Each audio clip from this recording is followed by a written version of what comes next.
Assalamu alaikum wa rahmatullahi wa barakatuh. I hope you are doing well. This class is for those who want to learn Quran reading. In this class, inshallah, we will learn Suratul Lahab with correct pronunciation and with tajweed. Let's get started. أعوذ بالله من الشيطان الرجيم. سورة اللهب مكية. بسم الله الرحمن الرحيم. تبت يدا تبت يدا أبي لهب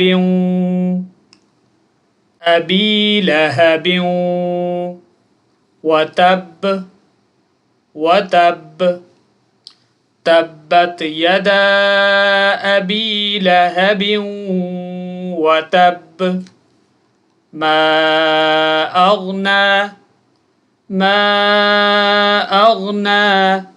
عنه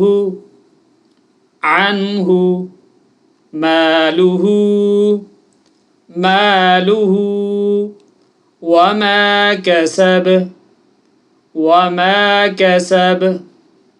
ما أغنى عنه ماله وما كسب سيصلى نارا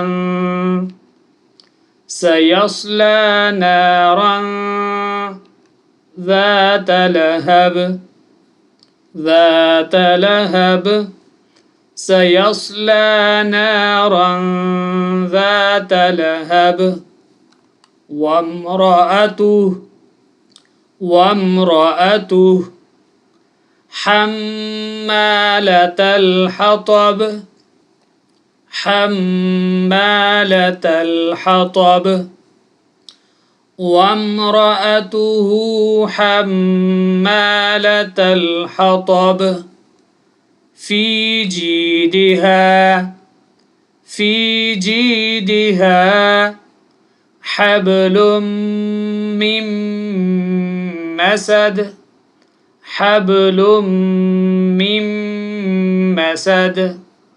في جيدها حبل من مسد